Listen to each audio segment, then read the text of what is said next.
अंजलि को यह नहीं पता था कि गणेश अवस्थी अंजलि का साथ देने के बजाय आरती का साथ देंगे। गणेश अवस्थी ने तो कोर्ट के अंदर रंग बदल दिया, जज्बात बदल दिए। जब कटघरे के अंदर वही जाने माने एडवोकेट गणेश अवस्थी को खड़ा करा गया तो गणेश अवस्थी ने अपनी नातिन का साथ देते हुए अपनी नातिन को जिताने के लिए कोर्ट में भी जाकर झूठ बोल दिया। लेकिन अंजलि को तो हम जानते हैं, वो तो सच्चाई की राह पर चलने वाली है। भले ही अंजलि को अपने पिता के खिलाफ क्यों न जाना पड़े, अपनी बेटी के खिलाफ क्यों न जाना पड़े, लेकिन अगर अंजलि एक बार कानून का साथ दे देती है मतलब वह पूरी जिंदगी भर कानून का साथ देगी, कानून के साथ चलेगी, भले कानून उसके साथ कुछ गलत क्यों ना कर रहा हो। किसी को भी बचाने के लिए वह कानून से झूठ तो नहीं बोल सकती। लेकिन हम देखते हैं कि वही 21 साल पुराने गणेश अवस्थी कोर्ट में जाकर बोल देते हैं कि आरती और वेद की शादी हो चुकी है। इसके लिए मैं आई विटनेस हूँ, मैंने यह सारी चीजें देखी है। और जब यह सारी ही बातें अंजलि को पता चलती है तो अंजलि के भी पैरों तले जमीन खिसक जाती है। अंजलि भी गणेश अवस्थी से पूछने के लिए आती है कि आपने यह शादी कब देखी?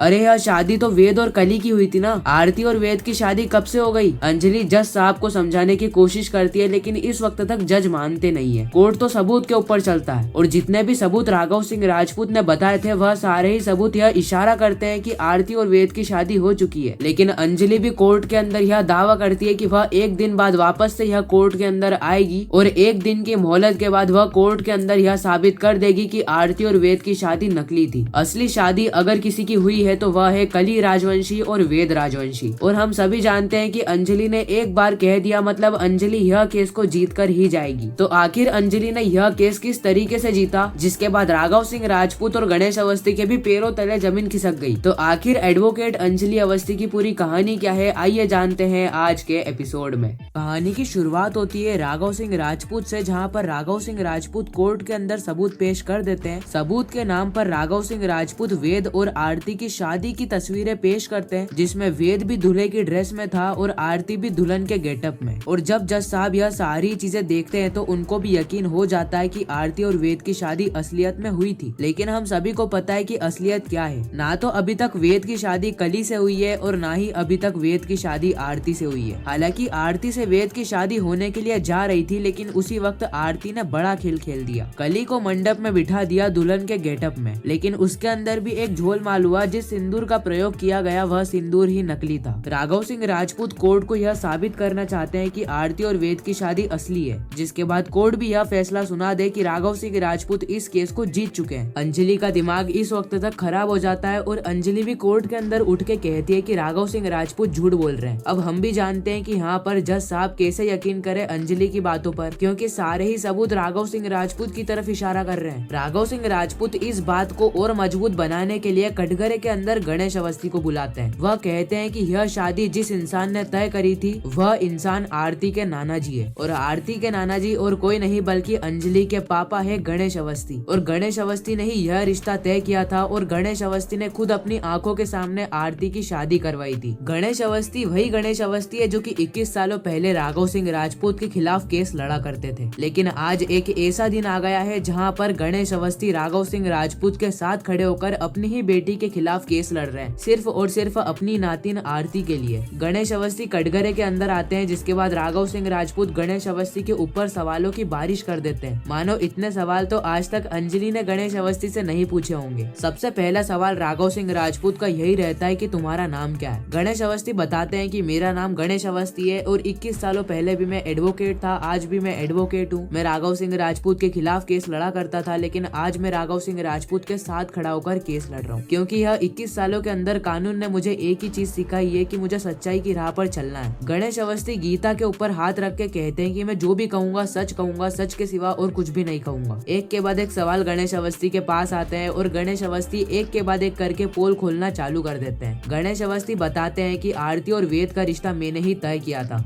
वेद बार बार आरती से मिलने के लिए आता था। वेद कुसुमगढ़ में रहता है। वेद और आरती एक दूसरे से बहुत ज्यादा प्यार करते हैं, एक दूसरे से शादी भी कर चुके हैं। लेकिन पता नहीं अंजलि अवस्थी क्या साबित करना चाहती है कि इन दोनों की शादी नकली है। एक नमक हराम और एहसान फरामोश औरत कली का साथ दे रही है जो कि एक समय पर मेरी नातिन आरती को मारना चाहती थी। गणेश अवस्थी सारी सच्चाई कोर्ट के सामने रख देता है जिसके बाद राघव सिंह राजपूत भी जज साहब से कह देते हैं कि गणेश अवस्थी ने अब सारी सच्चाई बता दी है। सारे ही सबूत यह इशारा करते हैं कि यह केस को साफ सफाई से राघव सिंह राजपूत जीत चुके हैं। लेकिन इस वक्त तक एडवोकेट अंजलि अवस्थी का आना बाकी था। अभी तक अंजलि अवस्थी ने कोई भी बयान पेश नहीं किया था। और अब राघव सिंह राजपूत के इतने खतरनाक बयान के बाद हम भी जानना चाहते हैं कि एडवोकेट अंजलि अवस्थी ने ऐसा क्या बयान पेश किया जिससे कल ही यह केस को जीत जाए। अंजलि बयान पेश करने वाली है और हम सभी इस सीक्रेट से राज को जानने वाले हैं। वीडियो के एंड तक बने रहना, आपको इसका भी खुलासा होते हुए नजर आएगा। एडवोकेट अंजलि अवस्थी जज साहब के सामने एक अलग ही अंदाज में आती है और कहती है कि गणेश अवस्थी, आपने यह शादी तो तय कर दी थी, लेकिन क्या आपने यह शादी होते हुए अपनी आंखों से देखा था? गणेश अवस्थी इस वक्त तक सोचने लगते हैं कि उन्होंने तो अपनी आंखों के सामने वेद और कली की शादी देखी है, तो आखिर गणेश अवस्थी कहे तो कहे क्या गणेश अवस्थी कह दे कि वेद और कली की शादी हो चुकी है, या फिर वह झूठ बोल दे कि आरती और वेद की शादी हो चुकी है? अंजलि इस वक्त तक गणेश अवस्थी को फोर्स करती है और कहती है कि गणेश अवस्थी, आपने कहा था, आप जो भी कहोगे, सच के सिवा और कुछ भी नहीं कहोगे। गणेश अवस्थी, हम सभी जानना चाहते हैं कि इस राज के पीछे कौन सी सच्चाई है। क्या वेद और आरती की शादी हुई है या फिर वेद और कली की शादी हुई है? गणेश अवस्थी इस वक्त तक पूरे होश और आवाज में कहते हैं कि आरती और वेद की शादी हो चुकी है और मेरी आंखों के सामने हुई है। कोर्ट के जज साहब भी इस बात को नोटिस कर लेते हैं और वो भी अपनी डायरी में लिख लेते हैं गणेश अवस्थी के इस खतरनाक बयान को। लेकिन अब अंजलि का एक ढेला फेंकना बाकी था। इस वक्त तक अंजलि की साइड से अंजलि और कली दोनों ही चिल्ला के जज साहब को कहने लगते हैं कि गणेश अवस्थी झूठ बोल रहे हैं, गणेश अवस्थी झूठ बोल रहे हैं। लेकिन हम सभी जानते हैं कि जज साहब भी सबूतों के ऊपर अपना बयान पेश करते हैं। उसी वक्त इस खुले मैदान के अंदर राघव सिंह राजपूत आते हैं और वह अंजलि से कहते हैं, अंजलि, लगता है तुम 21 सालों के अंदर भूल चुकी हो कि कानून सबूतों के ऊपर अपना बयान देता है, न कि बहस करने पर। तुम कितनी भी बहस कर लो, तुम कितनी भी जिद कर लो, लेकिन कोर्ट अगर फैसला सुनाएगा तो सबूतों के ऊपर ही। और जितने भी सबूत मैंने पेश करे हैं वह सारे ही सबूत यह दावा करते हैं कि आरती और वेद की शादी हो चुकी है। इस वक्त तक अंजलि कहती है कि ए राघव सिंह राजपूत, ज्यादा मुंह चलाने की कोशिश मत करना, क्योंकि 21 सालों पहले भी दो बार राघव सिंह राजपूत एडवोकेट अंजलि अवस्थी के सामने केस हार चुके हैं। राघव सिंह राजपूत, मैं सारी सच्चाई कोर्ट के सामने बता दूंगी कि ठाकुर परिवार और राजपूत परिवार अमन सिंह राजपूत के कातिल को दबाना चाहता है। अमन सिंह राजपूत वाले केस को रफा दफा करना चाहता है ताकि कातिल बच जाए, लेकिन यह एडवोकेट अंजलि अवस्थी कातिल को सजा दिलवाकर ही रहेगी। अंजलि कोर्ट से दरख्वास्त करती है कि उसको 1 दिन की मोहलत दी जाए। 1 दिन बाद आकर वह सबूतों के साथ यह साबित कर देगी कि वेद और आरती की शादी नकली है। जज साहब भी अंजलि को 1 दिन की मोहलत दे देते हैं और जज साहब वहाँ से चले जाते हैं। गणेश अवस्थी का गुस्सा इस वक्त तक अंजलि के ऊपर फूट जाता है और गणेश अवस्थी अंजलि को चिल्लाते हुए कहते हैं, अंजलि, तेरे अंदर कुछ अकल है कि नहीं? तू अपनी ही बेटी के खिलाफ जाकर केस लड़ रही है। भला तेरे को अपनी बेटी के खिलाफ जाकर क्या मिलने वाला है? एक बात बता, अगर तू अपनी बेटी से जीत भी गई तो कौन सी इमारत तू हासिल कर लेगी? कोई तेरे को जबरदस्ती थोड़ी कर रहा है केस लड़ने के लिए। और जिस लड़की के साथ खड़े होकर तू केस लड़ रही है ना, वह लड़की भी एहसान फरामोश और नमक हराम है। इस वक्त तक अंजलि भी समझ जाती है कि सारी चीजें गलत कर रही है और अंजलि को आरती का साथ देना चाहिए। लेकिन अंजलि को 1 दिन की मोहलत मिली है तो वह कली को केस जिताने के लिए सबूत तो इकट्ठा करेगी, और अगर अंजलि को सबूत मिल जाते हैं तो फिर तो कली यह केस को जीत जाएगी। लेकिन हम सभी जानते हैं कि सच्चाई क्या है।